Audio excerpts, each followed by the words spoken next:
after daunting election in which the National Unity Platform made democratic gains, the mantle of opposition leadership shifted into a young party, firmly rooted in urban areas and mostly in central Uganda. They are showing at the polls, causing immediate and questioning concern for what style of leadership the party, which had lived most on the streets in protest, will bring to the August House. How different would opposition politics be as NUP takes the mantle? Now tomorrow, the party leadership in parliament will unveil at long last their strategic vision for the next 5 years. And tonight, on the spot, we ask the leader of that vision, Matthias Mpuuga, the leader of the opposition, the tough question that comes with leading from the opposition.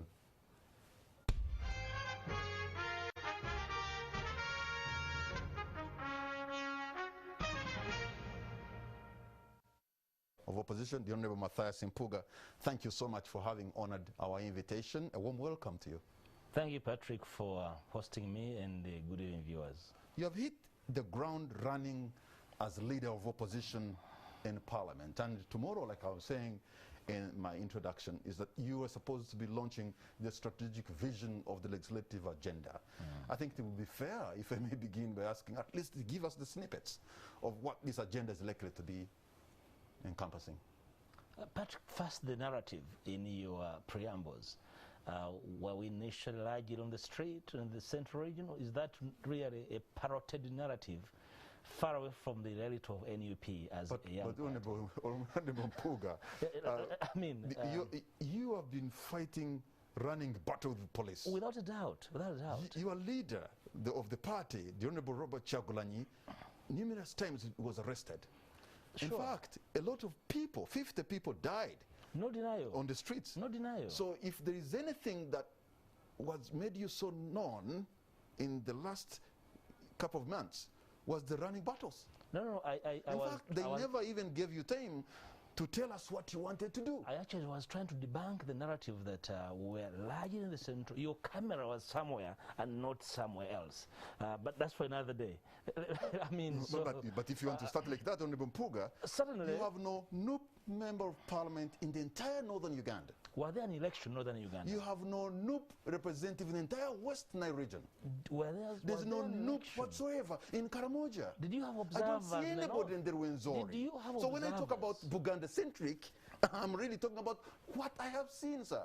Patrick, was there an election in northern Uganda? Yes, there was. That's why you are the leader of opposition. Did you have observers that actually votes were cast and counted? Look, by you being the leader of opposition, that presupposes that there was an election, that there is a government that was elected, and there's a leader of opposition, and that democracy is alive in Uganda through what you do, sir. Beautifully a presumption.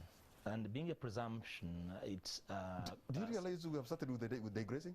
No. There's no digression. Yes. Because exactly we are speaking to the kind of issues that our agenda would try to really debunk and posture the country differently. Because part of it is that you can have a reach of an election, so and then you see the country should move on. Honorable Matthias, I just want to put it to you, sir, that yes, there was an election. You lost flat in West Nile. Yes, there was an election. There was no one in northern Uganda. There was an election. You won it in Manjia. You won it in Jinja. And there was an overwhelming support in Buganda. Well, first of all... And you did not win in the Rwenzori, not in the Toro region. First of all, Patrick, you are forgivable for your presumptions because in the comfort of your office, you probably have no idea as to the kind of election that we faced. You probably will be questioning, how did you make it faced with all these daunting challenges? How were you able to have votes from northern Uganda when actually it was almost improbable for even you to campaign there? How did it happen that our declaration forms from Toro we talked about, the people bearing them were arrested, and actually the police even confessed to having these DR forms? So how do you go about that? So, but like I said, you're forgivable, just like so many elite that really enjoy the election from the view of how much dust. So you could only make your charm offensive to be so sold and acceptable and embraced here at the center. All the tactics that were used at the center to give the NRM a bloody nose could never be replicated somewhere else. Of course, Patrick, it does take time for you to build the kind of resiliency to surmount the kind of roadblocks we encountered. You built it in Mpuuga. You beat the chief whip. How about you? You built it in Masaka. You beat the vice president. What if you listened in? You built it here in Wakiso. You built ministers.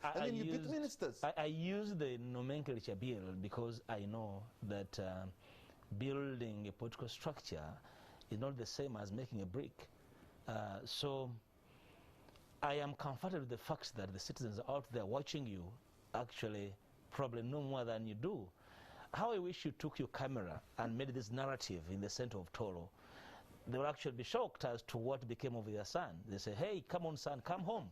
Come and share with us these afflictions. Probably the next day, when an election is on the horizon, Honorable Matthias, we should be able to have let us agree, in some areas, you were highly welcomed and people were ready to give you the mandate.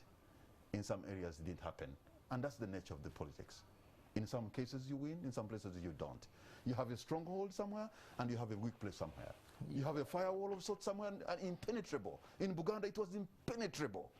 But in somewhere you're wobbly. Your view of election, Patrick, is such that you believe that where I do not have as much support, then those who have support have the luxury to do whatever they want to do, even against the law. That's your view of elections.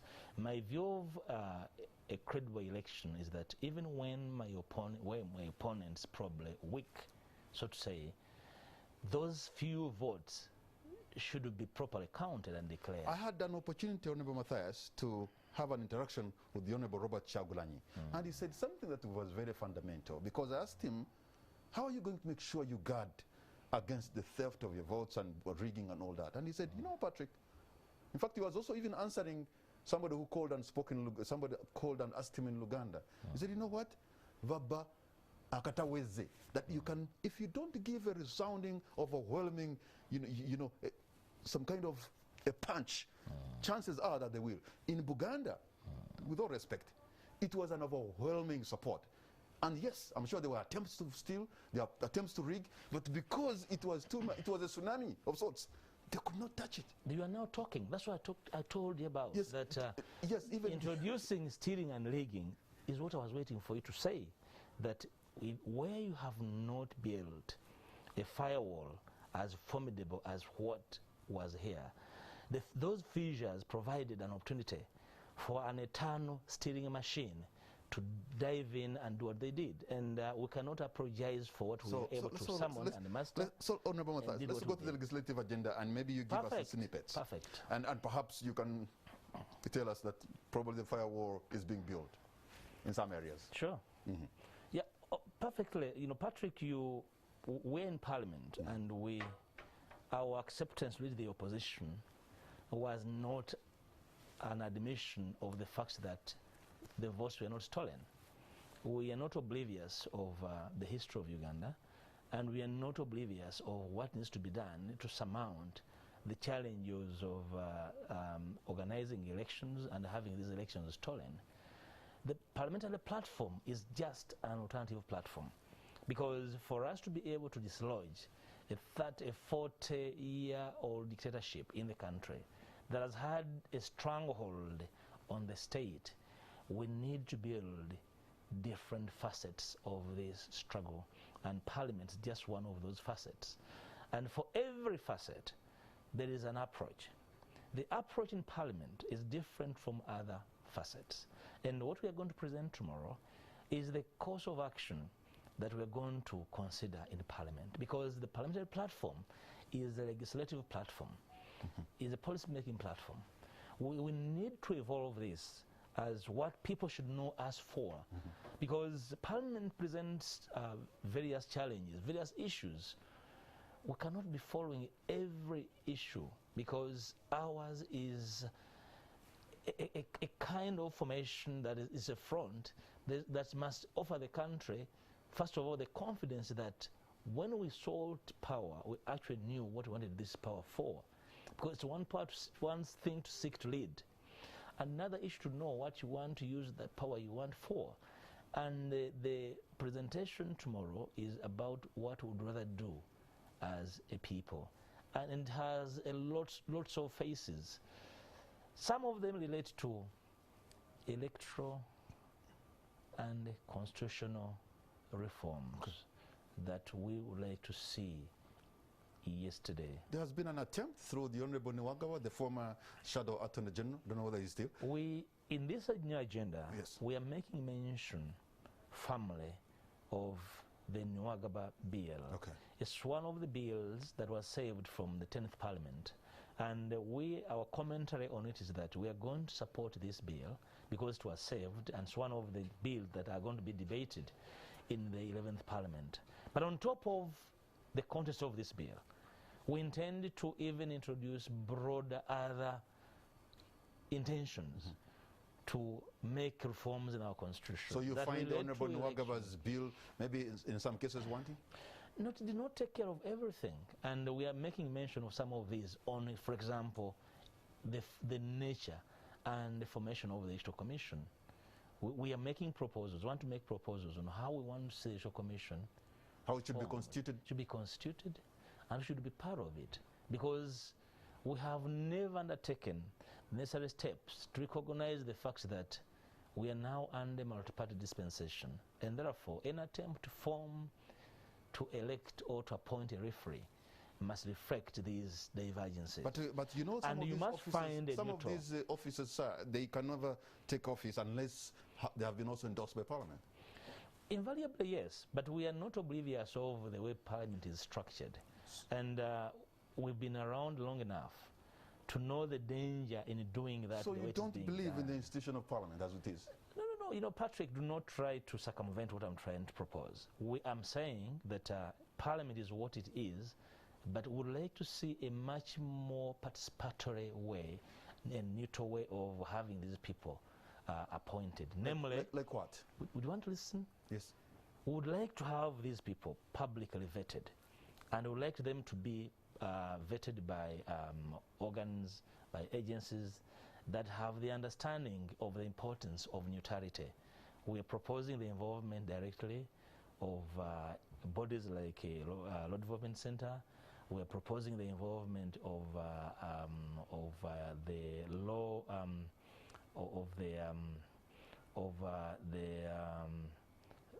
all the law-related sectors, in particular, Uganda Law Society to be involved, and other agencies, because a lot of what is done requires a fair appreciation of the importance of conducting this game, factoring in the law. But second, and most importantly, adequate consultation with stakeholders, the political parties that are going to be involved in this exercise. But also public vetting, though it is done in Kenya, such that we have people that have the credibility to undertake this most delicate exercise in the country. That we do not have people that have failed elsewhere to be imposed in such an exercise, or to be a reward for some political bootlickers to be dumped in the Electoral Commission. So to be able to be insulated this exercise, we are proposing a manner in which they can be selected, so that they are insulated from being cajoled and used by political players. So these are some of the proposals. Secondly, again on elections, we want to see differently how representation can be done. We want a reconsideration of special interest groups. The Constitution is very clear on how and how long these special interest groups should be looked at. Talking about multi-party, Patrick, is there any time for us to discuss whether it's no longer feasible and tenable in a growing democracy to have the army in Parliament? And yet we know constitutionally the role of the army in the country. And the UPDF Act is very clear on the role of the UPDF. So why the army and not the police and the prisons? Why not teachers? Why not doctors? So we are looking at all these, the representation of women, even the formal representation. The West electoral constituencies are carved out in the country. When are we going to end the gerrymandering such that we can, for the first time, have a conversation about the size of parliament, yes, such that we can have a parliament that reflects the needs, the aspirations, the size of our budget, eventually, and properly facilitated to do the job that citizens want them to do. Honorable Mpuuga, everything you're talking about tonight hinges on numbers in Parliament for you to be able to maybe carry the day. You're heavily outnumbered.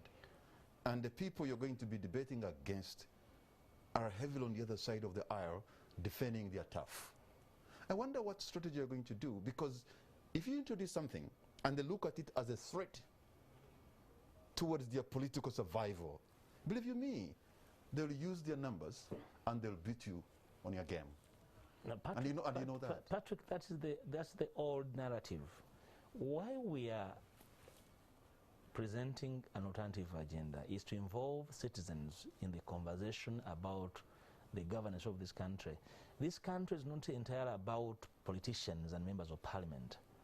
We want to engender a national conversation about so many subjects, including governance. Take an example as part of the reforms we want to see in the form of governance, in what we have called the fossils of decentralization. Fossils are remains of dead plants and animals. If you went to any district in Uganda and ask them whether they believe decentralization is still feasible and actually does exist, they'll tell you it does exist in books, but in practice, we're long decentralized.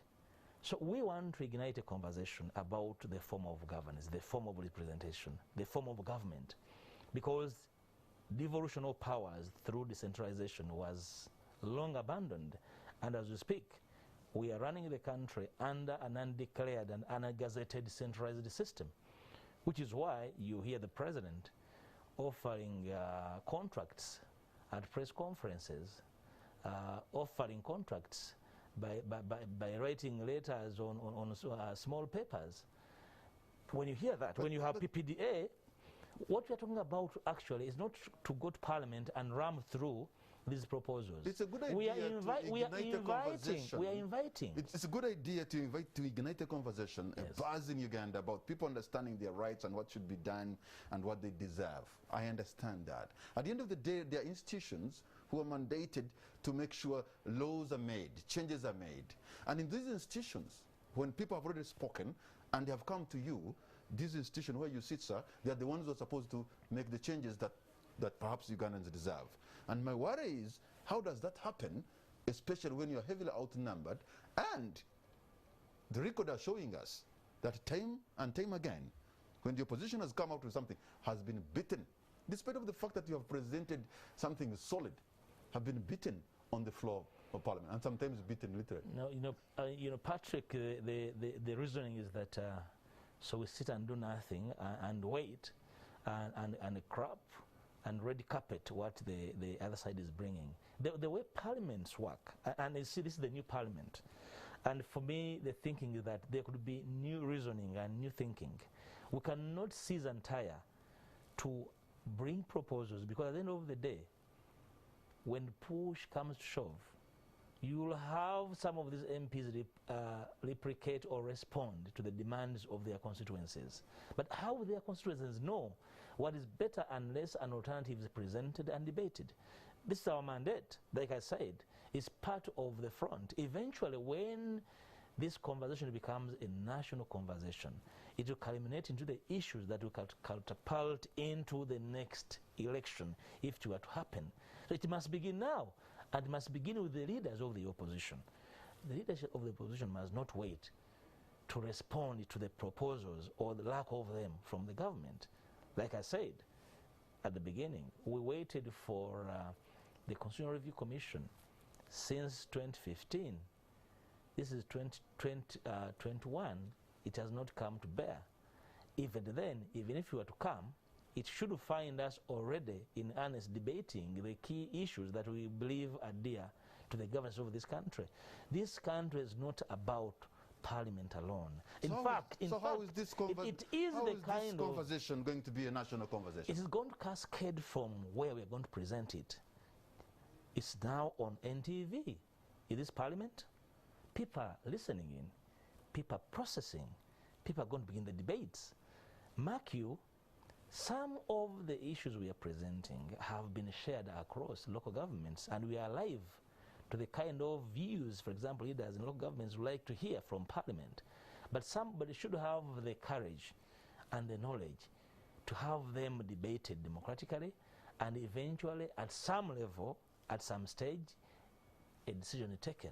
It's different from having to wait and then be reacting to whatever proposals. Honorable Mpuuga, the most important committees, in my view, are the committees where you appointed the committee chairpersons, especially the accountability committees. They are in the hands of the opposition. When we talk about service delivery, which I'm sure is one of the things that you want to straight to make sure there is service delivery, it is incumbent upon those chairpersons of the serious committees, COSAS and public accounts and all that, to ensure that public resources are deployed well and effectively utilized. And if they haven't been utilized, then we should see something being done. I mean, I suppose it's avenues like these where you have leverage and you have people in charge for us to see what they can actually do. You know, Patrick, every committee of Parliament more or less has the same importance as the other. I'll tell you that the accountability committees actually do handle the tail end of service delivery, which is accountability.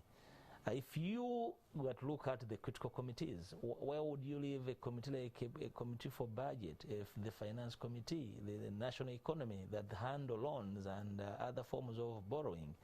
So I can only say that all these committees are equally important because each one of them handles, or the sectoral committees handle sectoral budgets. They're all important. Yes, I want to agree. And there. secondly, I want to agree there. Or I just picked out COSASE and PAC, yeah, and because at the end of the day, when the money is misused, is abused, then they are mandated to find out. Our proposition, our proposals and our views are such that the job must not begin from accountability. The job must begin from allocation. The allocation must be appropriate such that eventually delivers the kind of services that people are looking for. If we go into the nitty-gritty of our proposition to each of the key sectors that we believe are the growth poles of the economy, such as education, we are questioning the wisdom of financing in education, how that speaks, for example. But doesn't the allocation, sir, also go with the government that has been voted into power, because they have a contract with the people? They have promised them this is what they want to do, this is how they want to spend the money. Remember, there's a party that won the election, Patrick, and it won it through having a manifesto. If only you listen, we are questioning how the financing is aligned to agreed upon national programs such as NDP3 and Vision 2040. And if you look at what the delivery was from education are supposed to be in NDP3 and the eventual financing that is actually voted on education, the two speak a different language. In fact, somebody cynical did say that these guys are not reliable. They could have read Vision 2040 as Vision 2400, and therefore they are anticipating their financing added another zero. Because if we are going to deliver education the way we want to see it, and you're telling me that for every pupil in primary school, you are offering 10,000 shillings a year, and in secondary school you are offering 40,000 in a year, then certainly you're not delivering education but an excuse of one being in school. And we are questioning whether the financing is actually in consonance, it speaks the same language with the Vision 2040 and NDP3, because we have found them wanting. And we're making key propositions on how this suppose should be done, and we want to have a debate in the committees of Parliament. And we are inviting our members in the opposition to headline this debate in their committees and be able to sway debate, because the members from the NRM are not fools. They are part of the country. They are leaders from the same communities that we lead. They see the same problems. And once a debate is properly aligned in any committee of parliament, do not be shocked that we can have a consensus. We want to move members of parliament to see the country the way we see it and begin democratically aligning some of these issues the same way we see them, because we are servants of the same people. Our people are affected the same way. For example, take an example of the higher education financing and how it is aligned, including the higher education loan scheme, how it is undemocratic and is not able to enhance access as to what's supposed to be, and how illicitly some of the grants are given. How you run it alongside a state house scholarship scheme having more money than a national scheme. These are the kind of things we want members of parliament to debate without fear of contradiction as leaders of our people. Look at the health sector, how it has been exposed by COVID, by lacking in infrastructure, lacking in personnel, and how eventually the government has allowed the commodification of health as a commodity for purchase. How eventually, for example, the National Health Insurance Program is also running away from the duty of government to offer service and turning it into a commodity. These are the kind of things we are making proposals to, and we are inviting members of parliament to confidently debate them in their committees, in the plenary. But the difference is we are equipping our members of the opposition to offer leadership on these key issues by providing information, by providing statistics, and inviting a congent debate on them. All right, Honorable Matthias Mpuuga, you can hold on to your point there because we're going to take a break. And on the spot, we'll be right back.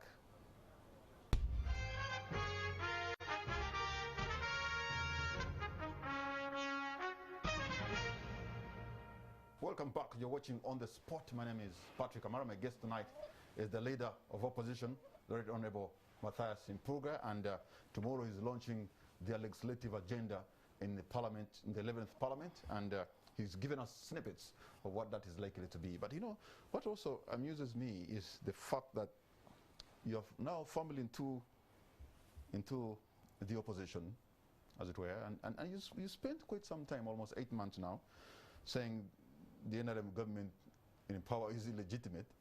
But how you handle your constitutional role and obligation presupposes that you're actually giving credence to them. They are the legitimate elected government and they are the legitimate leader of opposition. I saw how you came in here with the sharpshooters and your convoy and all that. I mean, all that is entitled to you, but it solidifies the fact that, yes, democracy is alive, and here you are, moving on with your agenda. So are you going to stop saying it's an illegitimate government? Patrick, that's a tired debate. But how? Really tired, because if you want us to go into that debate, then let's open up the conversation about the past elections. Then we can actually go into how the entire electoral exercise was handled and how we eventually tabled to the country the votes we got and what General Museveni got, and why eventually we said that we are aware of what happened, we are going to go to parliament and use parliament as an alternative front to liberating this country.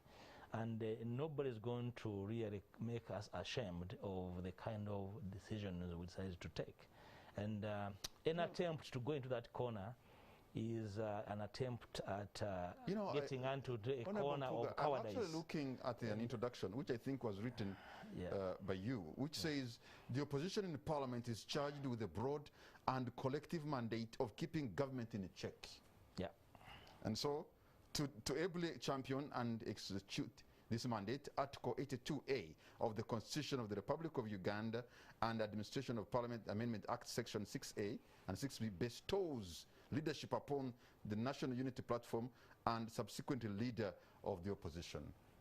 This introduction is showing us from you that democracy is alive and thriving in Uganda, that you're doing your part to keep in check those who have been given the mandate. This is what you say. So your appreciation of democracy is the existence of... these are so your do you want to answer yourself, Patrick? your appreciation of democracy is having a document called a constitution that's disrespected. Is that your appreciation of the meaning of democracy? When you quote it and you say you're following it the dot to the dot, you're doing your part. Certainly, that's and saying there's a government there, that's and you're doing your part. exactly what we're saying, that we are law-abiding. This does not make us oblivious of the fact that we have an outlaw government in power, and therefore, alive to our history, we choose to do things differently. We could have taken the path of 1980. We could have taken to the tall grass. That was an option. The option to come to Parliament is our option, and we're not anybody to question that option because it was our choice. How and what we use it for is again what we want to lay to the country. So I want to invite you to appreciate the fact that we are part of a suffering society. We are part of a community that has been denied an opportunity to exercise rights in their entirety. We are part of a country that has promised a better Uganda, and that Uganda is not coming. And we are doing our part as citizens and as leaders to make sure that we work our socks off to force and enforce a culture of rule of law, because those with power and tools of coercion do not want to be aligned to this constitution. And we are saying we are going to use this same document. We are even going to change this same document, and we are going to compel you through a citizen mandate by mobilizing the people at your own turf, to bring this game to you, and at some stage you must learn to listen. Patrick, at the end of the day, we're not going to sit home and wait until the rulers of this country become tired and say, now that we are tired, we can listen. No.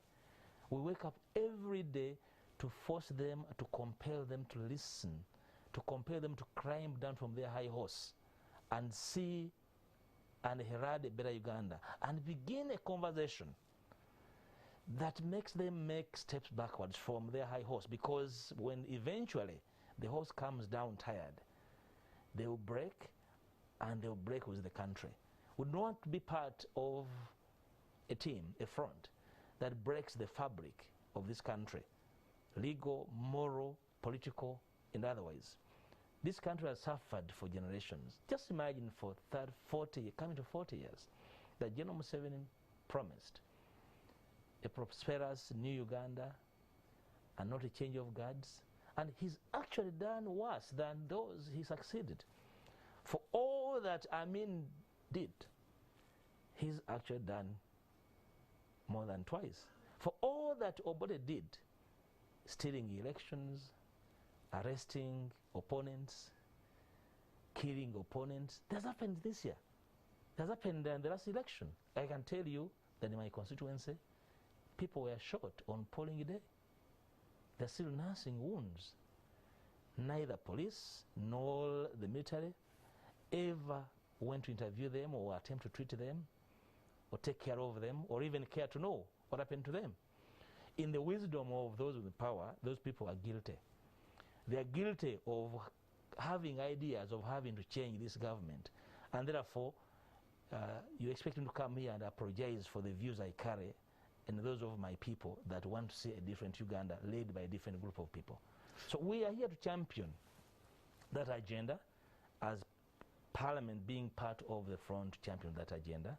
And a platform like NTV, a national television, is a potent platform to have this agenda shared with the country and herald this conversation and have this conversation to go through the veins of a society to demand for a better country. One of the things you've talked about, electoral reforms, and what are the other issues that in your agenda that you want to be tackled? Of course, I talked about representation. Representation, yes. As a very big problem, because we wake up every day and John Seven tells you, see, my people ask for a constituency. In that parliament, we have members of parliament elected by 100,000 people. In some constituencies, 10,000 people. In other areas, 6,000 people. I have a member, a good friend. He garnered 4,000 votes. His opponent garnered 2,000, and that was all. So meaning that we have reached a level where it's no longer sensible to talk about an actual area as a constituency. In the 10th Parliament, the chairperson of the Electoral Commission came to the Committee for Legal and Parliamentary Affairs, where I was a member, and I did ask him that as the Electoral Commission, you are charged with the duty of creating and demarcating constituencies. Do you want to share with us the formula used to create constituencies? Because the Constitution talks about that duty and that you would use a population quota to determine constituencies. So what is the country's population quota that you use to create constituencies? But of course, your guess is... Are you also aware that in some cases, ordinary people have pushed their leaders to create consensus that they have demanded from the leaders that we want a constituency? And are you sure, for example, if you say you stop them, you can tell the people, let's say the people of Bukoto North and Bukoto West, and say, you know what, let's merge or remove this. The people of Koma and Simbi and whatever, or some of these districts say, let's Kabula, you know, you should cease to exist, you're too small. Do you think that is a message that will be you know, Patrick, between me and you know for a fact that if you ask the people of Nyendo Mukungwe to select between giving them good schools, well-facilitated hospitals and good roads, and merging the two constituencies of the city, what they will choose, I am sure they will choose those services, and I will be comfortable with Masaka sending its best and a one person. Politicians must stop hiding behind people asking for constituencies. So have they granted all that people have demanded for? People have been demanding for medicine in hospitals. People have been demanding for roads in their constituencies. Why have they been provided? And then the easy thing to provide is the constituency. Back in early 2090s, I saw a man eat a live rat, because he was angry they hadn't given them a district somewhere in eastern Uganda. Of course, that's the kind of manipulation politicians really undertake to manipulate innocent and gullible citizens. And the whole business of leadership is to undertake that what is beneficial for posterity. And this is the kind of debate, Patrick, I want to engage in as a leader and as a citizen, that we either accept that we are not able to support a huge parliament, or actually accept to say that this whole idea of politics is about eating, and therefore let every village become a constituency. Because if it's about people demanding, I am aware, for example, in Nyendo Mukungwe, my people wanted to have a second constituency, because hitherto, Masaka municipality, which I represented, has now more than tripled in size. My constituency is 3 times the original constituency. So you know that sometimes people can demand. But then but of course the people are not dying to have it. That's why I said that if you ask them between selecting a service and the constituency, they will send the constituency for services. So politicians are just being manipulative, because in gerrymandering, they extend the entire framework of patronage. So we are looking for small communities to patronize.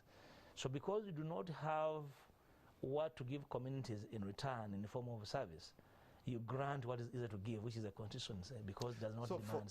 For this agenda to sail through, you must be able to make a charm offensive across the aisle. I wonder how far you've gone to convince, now that this parliament is largely new, people who can embrace your ideas, look at Uganda in your prism, and probably support you. Patrick, that's the job cut out for us to do, because it's the House of Parliament, and this platform is composed of people with all shades of opinion on how this country should be governed. And reaching out is the business we are about to do, we are set to do every day. We are barely 3 months into Parliament, and we cannot conclude immediately that this Parliament is immovable. It's part and parcel of the community we would like to participate with into a honest conversation about the possibilities and impossibilities on a number of issues. The entirety of the House of Parliament has shared into the suffering of our communities in as far as health is concerned. One of the problems, one of the afflictions of the sector are health workers. One of our propositions is that the country, the government may not have resources in the immediacy to construct hospitals in every district and equip them. But in some of these regions, we have private and not-for-profit hospitals. We are making proposals of government seconding health workers and pay them from there, including teachers in schools, especially science teachers, that are hard to get and pay, yet we have so many of them not employed. But so, what are we supposed to do? So would this be difficult for a member of parliament to understand that actually government can second doctors in Kitovu Hospital and they work and get paid by government, and then close that gap, that between the district of Kalungu and the district of Lyantonde, and of Sembabule, there is no hospital other than a mission hospital in Villa Maria to which government can second health workers and pay them and support the communities in those areas. So these are the kind of things we're inviting members to participate in and debate. Whereas the work is cut out for you, I can also imagine the office of the leader of opposition would require a lot of resources. You have the shadow cabinet. You have to have your eyes and ears in every district of Uganda. You have to know whatever is going in all these ministries. And so the issue of resources is key. How resourced is the office of the leader of opposition? The biggest resource in the office of the leader of the opposition are not finances, but the able brains there. They're not big in terms of numbers, but we are able to compose the issues we want to move on. We have made attempts to ask of Parliament and government in particular to look at this as a constitutional office, because whatever we are using and whatever we have is not out of generosity, but because the office I hold is a constitutional office. And from the laws of Uganda, the leader of the opposition office is equated to the office of a cabinet minister. But I'll tell you that our budget is not even a third of any ministry. It's a paltry, budget. But that is not a legal bar for us from thinking and reasoning. And we are utilizing the human resource at our disposal and the capacity at our disposal equitably to be able to touch literally on the key issues. We will not be able to touch on every issue because you can spread thin trying to be everywhere and end up nowhere. So we are trying to be as selective as possible and feasible so that the shadow cabinet of 30 people and the 107 opposition MPs are properly serviced to be able to engender debate and to be able to mobilize across the aisle. What I've seen is that in most cases, even though you're able to debate on the floor of the House and make some sound arguments that maybe are good for Uganda, well, the other members will retreat in their caucus, and the ideas that will come from the caucus are, in most cases, they carry the day. I don't know whether you have any intention on a strategy of ensuring that what you have implanted in them, the ideas you have shared with them on the floor of the House, even when they go to the caucus, they can still survive and come back. Patrick, it's not something we have closed our eyes and ears onto. Like I said earlier, it's a new parliament. My sense is that that House smells of a new thinking. And if a member came to me from the NRM, for example, and asks me what are my views on education, I should be able to have them properly shared. So I don't want to really scratch my head about these issues, which is why we must have a repository of our propositions that can really support a congent debate. This is what we are trying to do. This is what we are inaugurating tomorrow. That whereas we are inviting other members to listen to us, our issues must really be issues that really make sense. We don't want to simply present English to the plenary, to the committees. So we are composing these issues so that they can form a repository of knowledge of the kind of Uganda we want to have. Because, like I said, the parliamentary front is both a knowledge front, but also a communication front, because the country does listen to what happens in Parliament and want to use it to influence public debate. In the 10th Parliament, were 57 members of the opposition. That number has since doubled. Okay. I believe part of what has made a difference is the fact that we have been able to put our messages across. And the country is trying to, by and large, appreciate the fact that the opposition is not as flat as presented. That given an opportunity, we are able to actually offer leadership. Why we are actually doing this, Patrick, is that there were questions as to whether the opposition can actually lead. Some people, out of frustration and out of probably inability to comprehend our views, have dubbed us as not having an alternative. So for them, the rote learning and the cram work is that the opposition has no option. But if actually ask them what their option is themselves, they actually do not know it. So we are building a pool of knowledge from which we can share with the House and the country, because eventually this will end with what the citizens of Uganda will say. Well, you did ask me about the other options. What are the rights, for example, of citizens in the diaspora? The rights of prisoners. We had an incomplete debate about whether the diaspora community can vote. You know how much they contribute in the national purse, but they have no right to determine who actually leads this country. Without an option to vote, you have no lien on my fund, on my money. So we want this debate to be alive. Is it that the government in power is scared of citizens in the diaspora? So is it that the government in power is scared of people in prison? Because probably they are aware some of them are illegally in prison, or some of them are political prisoners. So if we want to create a platform of a democracy, of a rule of law that is shared, we must be willing and ready to discuss and debate on otherwise or seemingly controversial issues, controversial subjects, and break them down for every leader to have them. I want you to disagree with me after understanding me. Okay.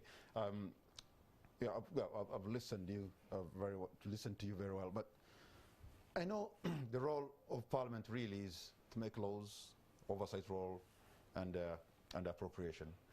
And through appropriation is key, because resources can be deployed in areas that are maybe you consider good or not. So I don't know what's going to be the strategy to ensure that appropriation is done right, let alone, and after appropriation is done right, then the oversight is robust. Beginning with appropriation, you see, one of the challenges in the committees where eventually appropriation begins from is a lack of knowledge or information, probably information on the part of the members. And what we are trying to do is to provide information to these committees using our membership there, so that this information is not a nuclear weapon, it's shared information for members of Parliament. It's very easy to make a decision with knowledge. I remember, for example, in the 9th Parliament, Parliament declined to pass the budget until health workers had a salary increment. And we stuck on our guns until the government clamped it down. This was done because there was enough information provided to the committee and the entire House as to the possibilities. We even indicated where some of these funds could come from. And eventually, Parliament was able to roll back on the government's appetite to spend from elsewhere. So information is very key. When it comes to accountability, accountability is not only for the 4 committees that the opposition leads. All committees of Parliament have a platform for accountability through field visits and when ministers come to present their progress in Parliament. But particularly from the 4 committees which we offer leadership. Of course, what the people in the country needs to know, that while we are the leaders in the 4 committees, again we are the minority in these committees. And it's not that we are able to use the leadership we have there to take a unilateral decision. But one of the key challenges in these committees is reporting. We want to enhance the reporting timelines, and we have set ourselves targets for each of the committees in as far as reporting is concerned. Because if you really want to incubate corruption, you fail to report. Reporting is one of the things we want to break, and we have set targets for every committee. This will help us to arrest the issues as they arise and in time, so that we do not become a committee that does postmortem. The other thing is that we want to link the reporting of these committees to what we have termed the victims of corruption. If a road was meant to be constructed in Kanungu and the man somehow grew legs and disappeared, these committees, as part of their oversight, should be able to go and speak to the people in Kanungu and tell them, look, somebody so and so took your money. We have heard this matter debated in Parliament and we have found these people culpable. So your money was taken by so and so. This should be part of what we need to do to involve the people Mpuuga, in curbing and rolling back on corruption. Hold on to your point there, because we're going to take a break, and when we come back I'll open the lines so that you too can be a part of this discussion. You're going to see the numbers on the screen. You pick your phone and tell us what you think about the legislative agenda the Honorable Matthias Mpuuga is trying to introduce. But also in the next segment we want to talk about the death of so many Ugandans in the areas of Greater Masaka. What is going on? How can we lose 19 people in 2 weeks? Some of these are poor peasants. Have the people of Masaka been neglected? Have the men and women who are supposed to serve and protect not done their duty? We'll be right back.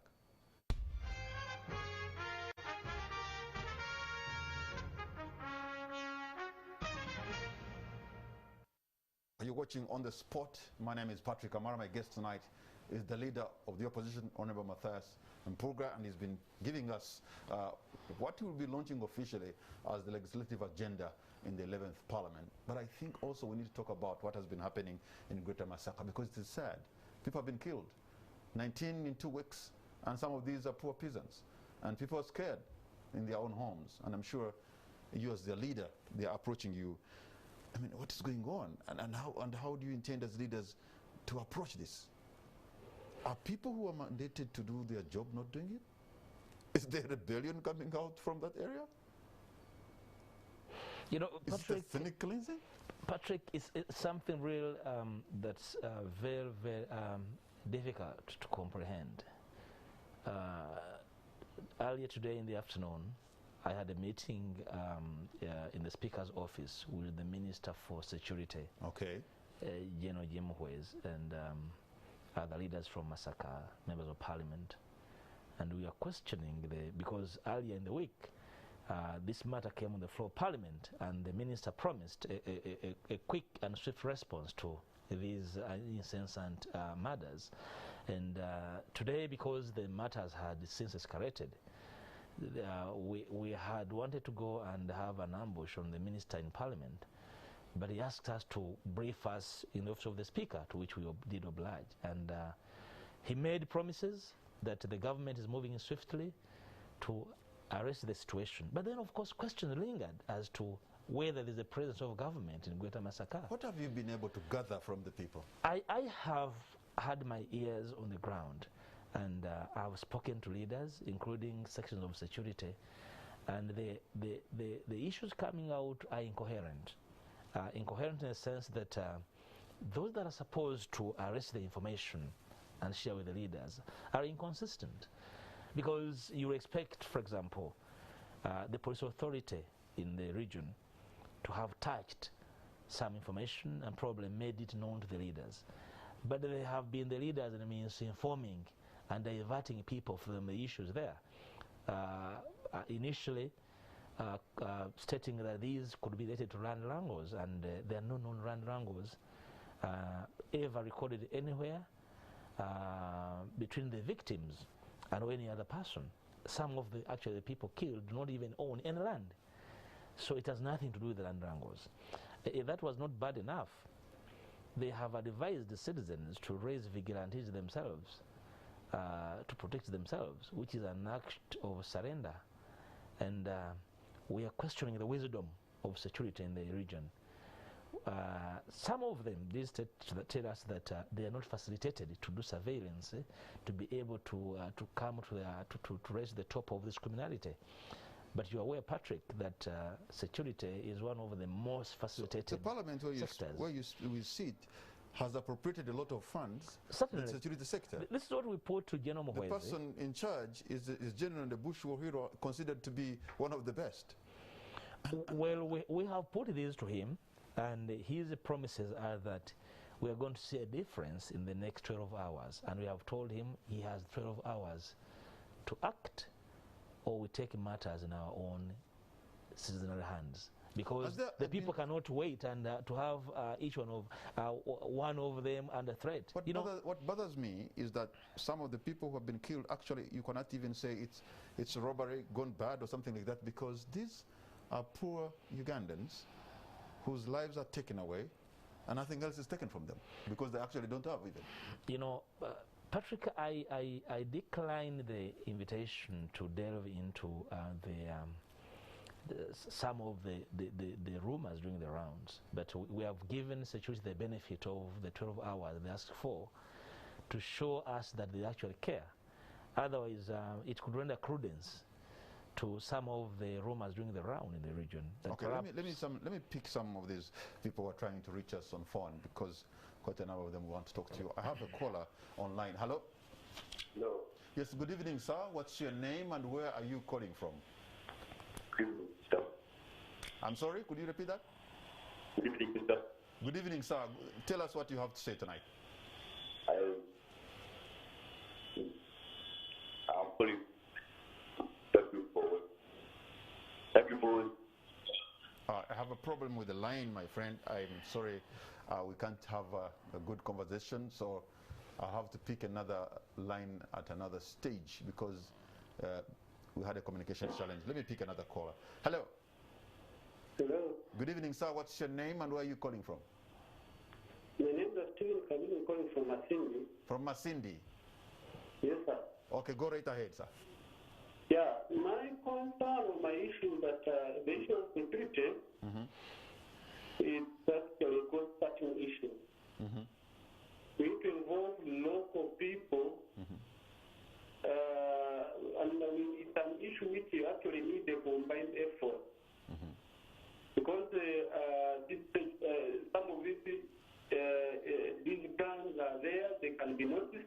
But actually, what is important is as soon as it is to be informed, the concerned. And when we begin actually throwing stones at this time, I don't buy that idea. My idea is that all the leaders should come together so that we fight this insecurity, we fight spill over to other areas. All right, thank you so much. Our caller from Masindi. Your name once again?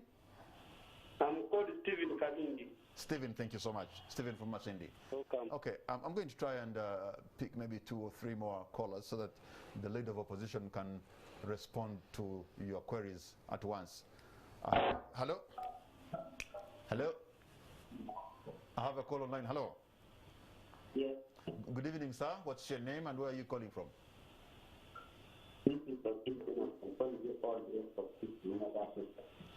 Okay, again, my apologies. The line is not as good, so it will not give us a good conversation with you. We have communications challenges on that line, and so I'm dropping it.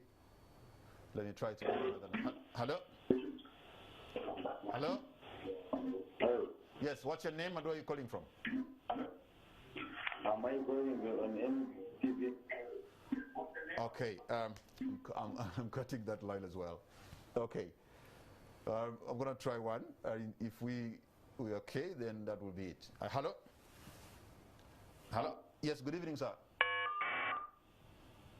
Okay. I'm closing the lines. We seem to have had some comms challenges tonight.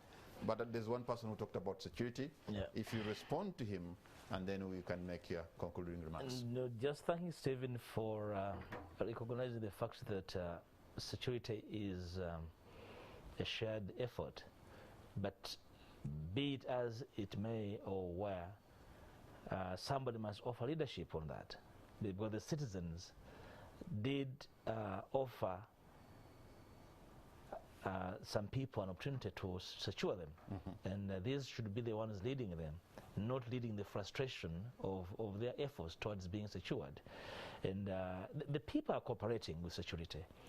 And there's no denial of the fact that cooperation is needed. It's the reason why I went out of my way to have a meeting with the security minister, because I thought it's very important that I hear from him and get his assurances what is being done. and the complaints of the people on the ground, and we are awaiting for quick action. I am being advised that the situation is very thin in the communities. The police posts that were there during elections have since been removed. The question of the day, that were these meant to secure communities or to deliver an election? So the people are asking these questions, and they should be that since the election was over, so and somebody secured his animal and skinned it, therefore the security of the people now plays second fiddle.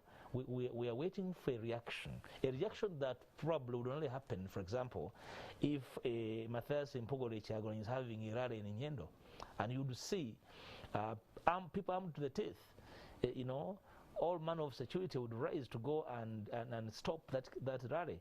We want those same numbers with a lethal force to go and descend on these villages and secure the citizens. That's what we are inviting for.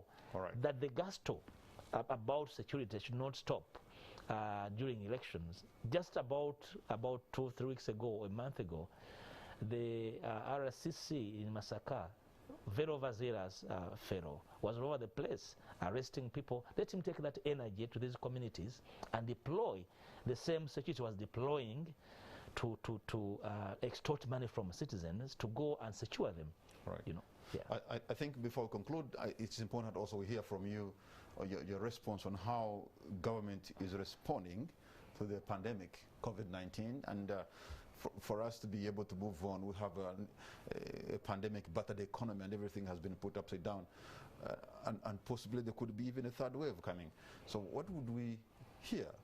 What can we there are so many fronts. Patrick, we did question the fact that the approach of government, the response, is linear, not multi-sectoral. Talking about a battered economy, battered country, all sectors have been battered, and we question the wisdom and their response that's basically only on health. Just see how schools are on their knees, and the response of the Minister of Finance for the schools owners to sell their assets and pay their troubles. This is an indictment on government. Other sectors have been battered, and we would expect robust physical and monetary reforms to address this battered economy and restore equilibrium in all sectors. But you do not see the response is whimsical and cannot restore hope, give hope and confidence as to the future of the economy. You will see reforms, tax reforms, to reflect the suffering businesses. Where is the recovery when we have not addressed the physical reforms that would really ameliorate on the suffering of businesses in terms of the tax regime obtaining now? And there's a possibility of a third wave around the corner. I have heard partial, rumors and murmurs in the corridors of a third wave. Is the third wave a secret? If it is actually there, and their postulations as presence in our midst, we would like the Minister of Health to come and make a declaration, warn the communities, and even offer the kind of response that there is on the third wave. I had the Minister of Education announcing that schools will open probably in October, and said before schools open, then all children, pupils, students above 18 should be immunized. The question of the day, what's the plan? How about those that are not supposed to be immunized? Why are they in school? So if we have to wait for immunization, what about those that don't require immunization below 18? What's the plan? Why aren't the schools open for them? If that is the plan of government, then you'd expect ordinarily that primary schools would be open, because as of policy, the pupils not required to be immunized. So you would now use schools as control centers. You'd reopen the schools, immunize the teachers, because they would be following their pupils, at least for primary schools and O-level schools. But you also capture the A-level teachers as well as the students that are 18 and above for immunization, as well as colleges and universities. So the best way to capture these for immunization. But because they know they don't have the vaccines, which is why we are now being fed and vaccinated on pronouncements that not make sense and not give hope. posterity. My own experience this morning, I decided to take my second jab of the COVID vaccine, and I woke up at 5, drove to the hospital. I think I reached there at 6:30 a.m. in the morning, thinking perhaps I'm going to be number 1 on the line because I wanted to be, but guess what? I was number 33. That is how Ugandans... The situation is desperate. And before you knew it, the line was very long. But that facility could only handle 200 people on a day. So what we want to see is somebody take charge of the situation, this desperate situation. Yeah. Because coming here to lament about it, when there's an entity called government, is to proclaim the absence of government. So, all right, in our midst. I want to thank you so much, Honorable Mpuuga. Maybe what's going to be your concluding remark? In finality, I want to thank you, first of all, for hosting me to share the snippets of what we shall talk about tomorrow. Probably after I have presented it to the country, we'll have an opportunity to have a more elaborate discussion about the aims in this presentation. Like I said earlier, we're not trying to reinvent a wheel. We're trying to buttress the key issues and give them a platform on which they should be debated. Some of these have been talked about, probably in passing, but I want them to make the key talking points in the communities about governance, about key sectors in the economy, health, education. The fishing communities are ailing. Cartels have taken over these sectors. Must we surrender this country? What's the future of other sectors that are key in ensuring employment to the young people? What about the labor laws? What about the media freedom? We have a stronghold on the media because the media laws were made and not facilitative. They're like criminal laws. So how do you criminalize media practice and make it a liberal and democratic, sector for it to facilitate democratic growth in the country? This is part of the debate that I want to really be available in the public arena for input and be able to build a momentum that eventually force politicians to listen and take the voice of the people. I want to thank you so much, Honorable Mpuuga. I've had an opportunity to look briefly at the legislative agenda they are presenting tomorrow. I must tell you, the aims and objectives are good for Uganda. And perhaps if they can go through, and if they are able to convince the other members across the aisle, they will add value to the people of Uganda. Honorable Mpuuga, I want to thank you so much for your time. But most of all, I want to thank you so much for your insights. And for those of you who have been watching this program, I want to thank you for your great company. Good night, and God bless Uganda.